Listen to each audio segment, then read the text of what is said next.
Hello and welcome to my channel. My name is Lynn, and today I'm going to make a Christmas ornament featuring some artistry products that are so much fun to craft with. This is the maple ornament. It comes as a 2-pack, and these are sublimation blanks. And what's great is that the ornament is actually double-sided, so you can actually create a design on the front and the back. And because it's nice and small, I'm going to use my HTV Ront heat press, which is a 10 by 10 heat press. I am going to feature a Sizzix die set. I'll show you how I use that on my design, and as well some artistry iron-on ink, artistry heat tape, and protective paper.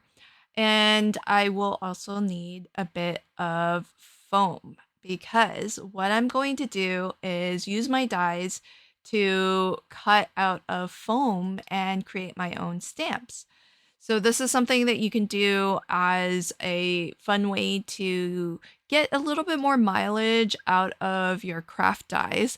And you can use these to stamp onto your card projects or your paper projects. But one of the things that I really like to use them as is in sublimation projects, because it's, for me, a bit of a challenge to do mirror stamping, because with sublimation, the thing that you have to keep in mind is that your design needs to be mirrored.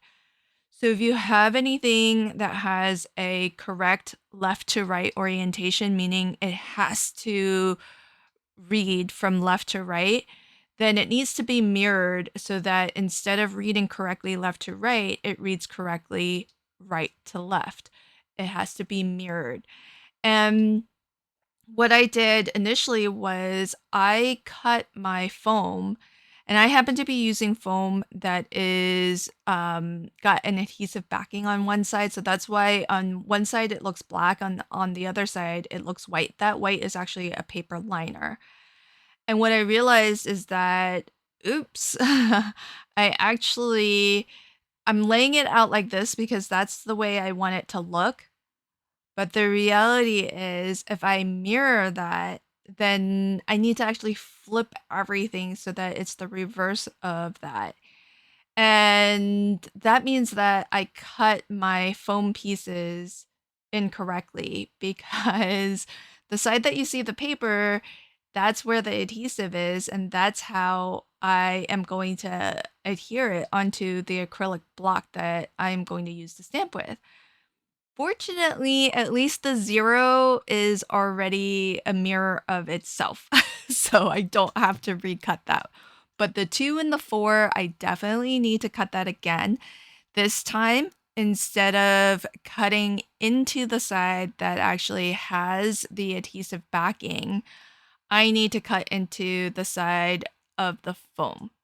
However, if you wanted to use this as an actual stamp on your paper projects, and you are using something like what I'm using, which is these adhesive backed foam sheets, then die cut it the way that I die cut it originally. And then you can use it on your regular stamping projects.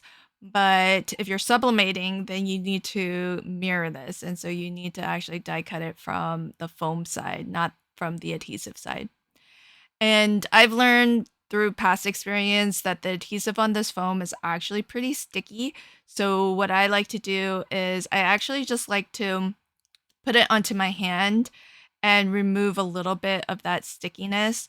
That way, when I peel it off the block later, it doesn't leave a lot of the adhesive residue. And just depending on what you're using, if you're not using a foam sheet that actually has adhesive, you can just use maybe a dotty tape runner and adhere it to your acrylic block that way. One of the things I really love about this die set is that it's so decorative. It's sort of got this very folk pattern cut into the numbers. And this is a part of the Sizzix and Artistry collaboration. And it's a Catherine Pooler Designs die set. Really, really lovely. It's got all of your numbers 0 through 9. And it even has the ordinals, like the ST for first, the ND for second, the RD for third, the TH for fourth. And it's even got a little apostrophe and I think it's probably a period. I guess you could use it as an apostrophe or a comma, kind of depends. But you could use these numbers. They're really fabulous for, say, like making a special milestone birthday. But really, because you have all the numbers, you can use it for any birthday. It doesn't have to be a big milestone birthday. So as you can see here, I've already outlined my ornament with pencil. It's important to use pencil because pencil will not transfer when you go to sublimate this. And so that gives you an idea for where to stamp your design so that it lays nicely within the borders of the ornament. I'm having trouble with this last two because I didn't really give myself enough space or room. So I'm going to try it again. This is why I outlined my ornament twice because I knew that I would make a little bit of a mistake. And so it's super easy to, at this phase, to correct any errors because it's just copy paper that I'm stamping onto. So nothing expensive, nothing hard to replicate and do over again. And once your stamps are made, it's really easy.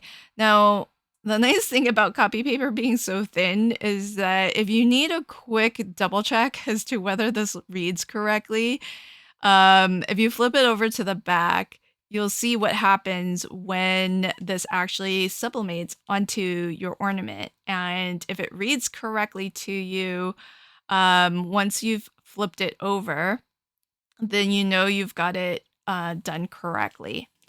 Now is probably a good time for me to turn on my heat press. So I'm using the HTV Ront.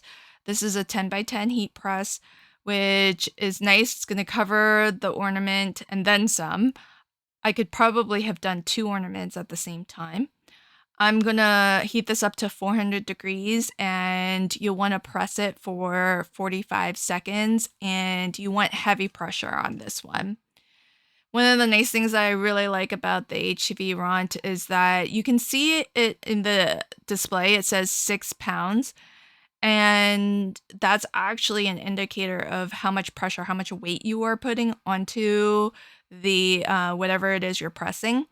And that's a really good barometer for whether you're applying, medium, light, or heavy pressure.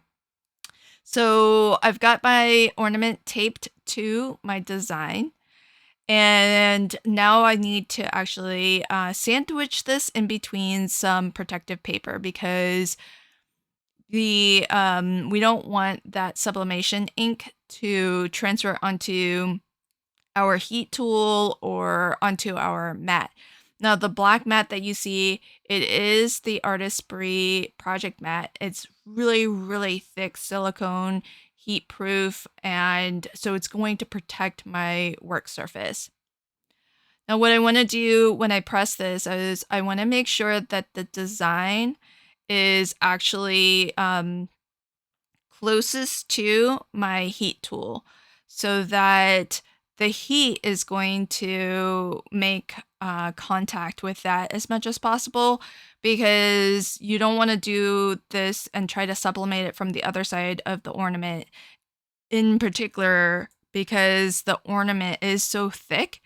It's probably about a quarter, maybe not quite a quarter of an inch, but pretty thick. It's thicker than an eighth of an inch. So somewhere in between an eighth and a quarter of an inch. And so that's a lot of thickness for that heat to travel. So you definitely want to be pressing this with the design facing your heat press. And then we do a little bit of a peek test, so just pull back a corner. Try not to disrupt the design too much, because if it didn't sublimate completely, then you still have an opportunity to apply more heat and more pressure to get this to transfer completely. But it looks good to me, so I peeled off the design. I'm using my heat-proof gloves just because I didn't actually have the patience to let it cool down. And so once your ornament is cooled, you can now add your ribbon. If you wanted, you could design the back. And what I thought might be nice is if you're making handmade ornaments to give to family and friends, it would be kind of fun to just write. You could even use the artistry markers to write a message on the back and sign it. And then you have a very, very personalized ornament that you can give out during the holidays. I might come back and do that with this one, but since it'll be a personal message, I didn't want to do it in the video, but I think that would be a really fun way to decorate the back of this, since it is a double-sided design. Thanks so much for catching my video today. I hope you enjoyed this project, and until next time, happy crafting and have a fabulous day. Bye.